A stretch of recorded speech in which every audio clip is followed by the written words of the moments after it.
All right, Yeah. we'll move on to bold predictions and we'll go 1-1. So I'll give one, you give one. We'll go back and forth. The Okay. first one I got right.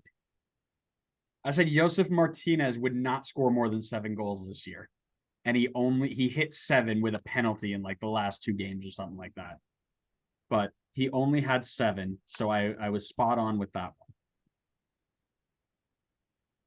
I mean, if we go off of your logic, he scored only 4 legitimate goals this year because he had 3 penalties. Correct. So I should have just said 5 and then put non-penalty goals in there and would have been spot on. So good for me. I was also correct on my first bold prediction because I said San Jose were going to make the playoffs. They did. Yours, I remember your bold predictions were so San Jose heavy. 2 of them were San Jose based, but yeah, I was clearly very high on San Jose, and for a while they looked really good, and then they kind of fell off at the end, but they did just stay in the playoffs. So my prediction was correct. Um, Mine was during the same hype as replacing Greg Berhalter. And I said that Jim Curtin did not make it a full season and he leaves for the men's national team job. Um, we all know how that went. Greggy boy's back. And If um, only. yeah, and like I said, Greg's back and the US are winning games and there are no MLS kids in there. But when we lose the game, there are also no MLS kids in there. So we don't quite know who to blame anymore. Well, you blame Greg Well, yeah, we have to, don't because we? he is MLS. He's the Yeah. embodiment of it. God, I can't believe it. Versus MLS. How dare you ruin my national team? Even though the players who are on the field cannot get it done, no matter what league they play in.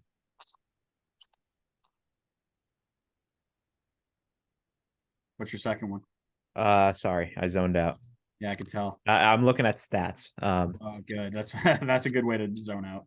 So my second one was that Erkin was going to win the Golden Boot. Why you can't you next year you're not allowed to make predictions based off of other predictions. Okay, that's fine. Like you can make like a certain player does well if you predict a team to do well, but you can't say your Golden Boot winner is going to be Erkin Kara, and then your bold prediction is Erkin Kara is going to win the Golden Boot. It's just boring. Well, then you're not going to like my last one. I know what your last one. I remember your I know last. you know what my last one is. Yeah. My last one I also didn't get right. I said Diego Luna was going to be top 5 in goals and assists at the end of the year. Not quite. Not quite. I thought he was going to have a Maybe bigger. maybe a full year he might have had it. Yeah, I thought he was going to have a bigger role. And I think he still grows into his role this next year. Um, but yeah, he didn't play as much as I thought he was going to this year. My third one was that Daniel was going to win goalkeeper of the year in his first season. And I will die on the hill that I was close. I think he is deserving of a finalist spot.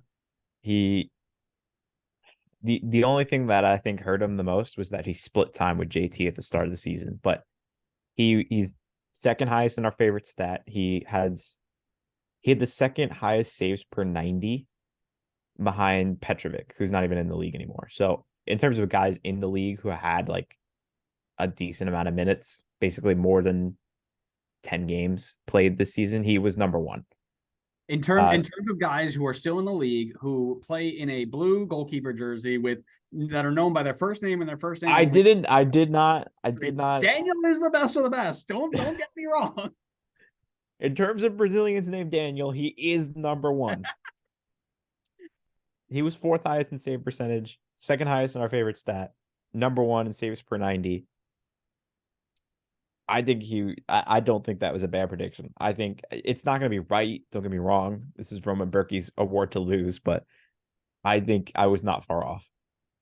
No, definitely a close one there. That's probably I think of the bold predictions you were closer than I was, but I also went bolder because you know I'm not afraid to be wrong unlike somebody.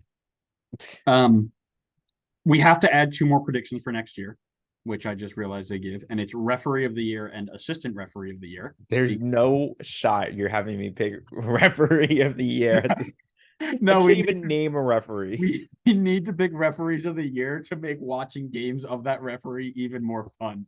I can't wait to be saying that you know Chris Penso is my referee of the year and then watch him bottle game after game. That You're is, you're we're getting cheering that. like someone, Matt's coming into the room. He's like, "Oh, what are you getting so excited about?" He's like, "Ted Uncle just made a great call. VAR just confirmed his third call of the game. He's having a hell of a game." Absolutely, we're making referee of the year next year. All right, you've sold me on it. That sounds kind of funny. Let's go. And then we could do AR. We don't need to do AR. I don't actually. What I want to do is see if they give us a list, like a list of the referees that are going to be out this year, so that we can pick from them. That'd be really fun.